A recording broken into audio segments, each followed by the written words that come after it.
Welcome to Where There's a Wills, There's a Play. I'm Ian, and I'm here with another tale of the tape, this time between Calico and Cascadia, two games by the same company that are very often compared to each other. Let's take a look at what these two games are all about. In Calico, you are placing hexagonal tiles onto your quilt to make the best quilt. Every round, there are 3 tiles that you can choose from that have a color and a pattern on them. The patterns refer to points that you can get from cats. Cats will need the patterns to be in certain vicinity to each other. So you may need 3, 4, 5. Sometimes you may need them also to be in a certain area. So you may need them all in a line. You may need them in some other order next to them. The colors refer to buttons that you can earn. And when you get 3 of a color next to each other, does not matter how they're next to each other, you can earn a button. If you get all 6 colored buttons, you get the special rainbow button. In Calico, you will always have 2 tiles in front of you face down. You play one of them, and then you draw one from the face-up tiles below the 3 cats that are in play for the game. There are 6 patterns to get assigned to each one of the cats. You earn points based on which cats you attract to your quilt. And then you also have 3 spots on your board where you have special tiles that you are trying to get a certain number of patterns and or colors. You may need to get 2 different patterns 3 times each, or 3 colors 2 times each, or 3 of one color or pattern, 2 of another, 1 of another. And if you get one of the things, so if you get the pattern or the color, you earn 1 point, not 1 point, but one of the point totals. So it may be worth 7 points. And if you get both the pattern and the color to match the tile that is telling you what it needs, the specific things it needs, whether it's 2 of one, 2 of another, and 2 of a third one, then you can get both, then you get the higher point value. This game is a little more constricting than Cascadia because you are building on a board that has borders to it.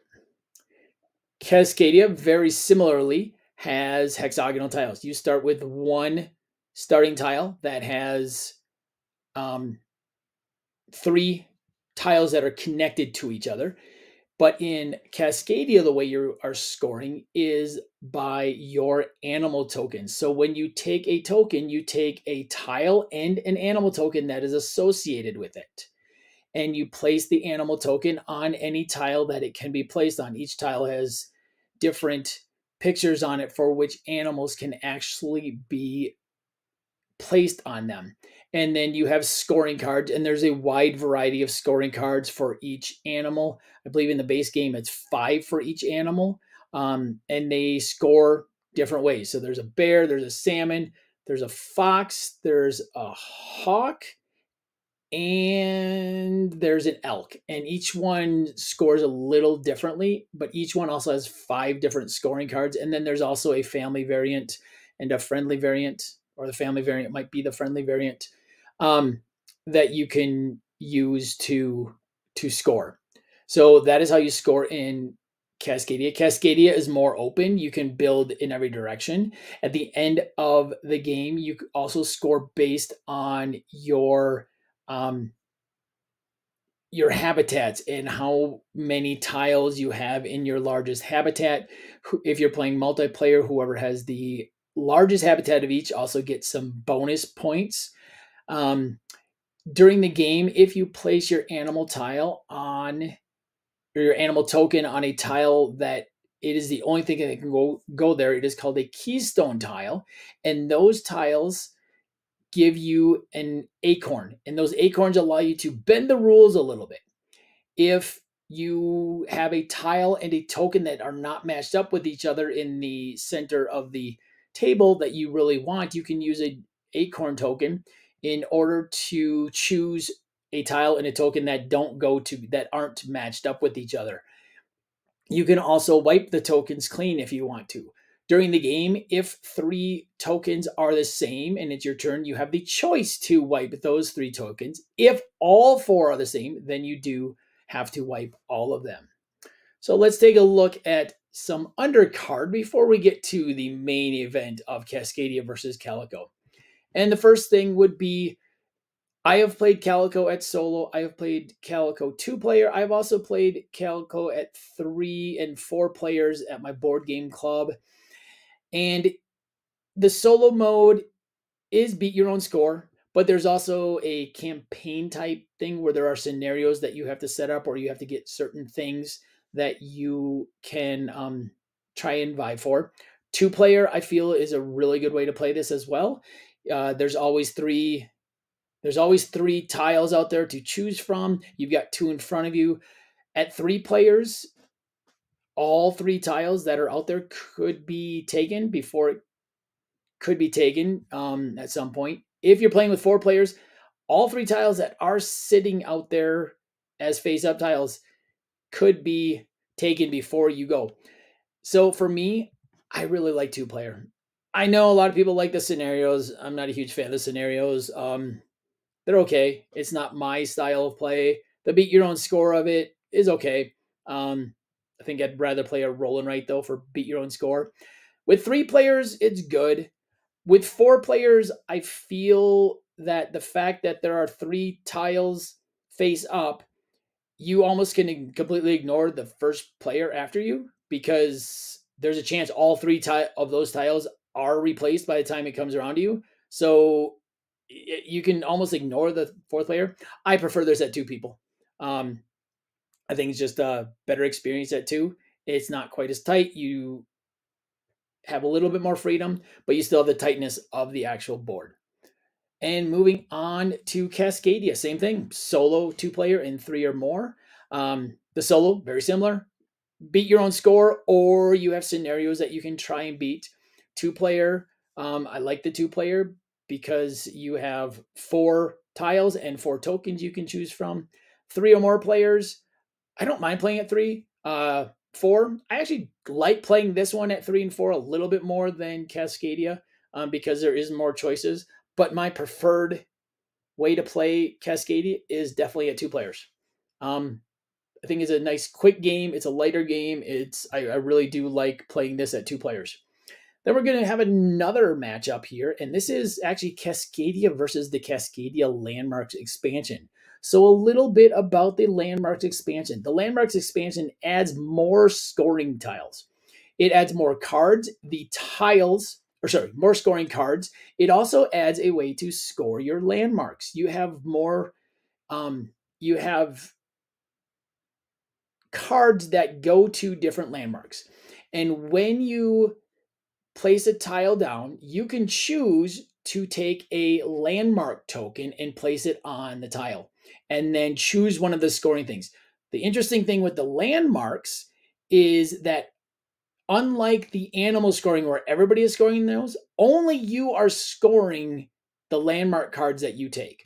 The landmarks expansion also added more tiles, and it added tiles that are much different. So in the base game, you have 2. I think there was some that may have had 3. In the expansion, there's definitely some that have 3 habitats on them. And sometimes a habitat almost loops completely around, except for maybe 2 sides. So instead of 3 sides being open, you may only have 2 sides open and 4 sides have 1 habitat on them. I really like the addition of the habitats having a little bit more to their scoring.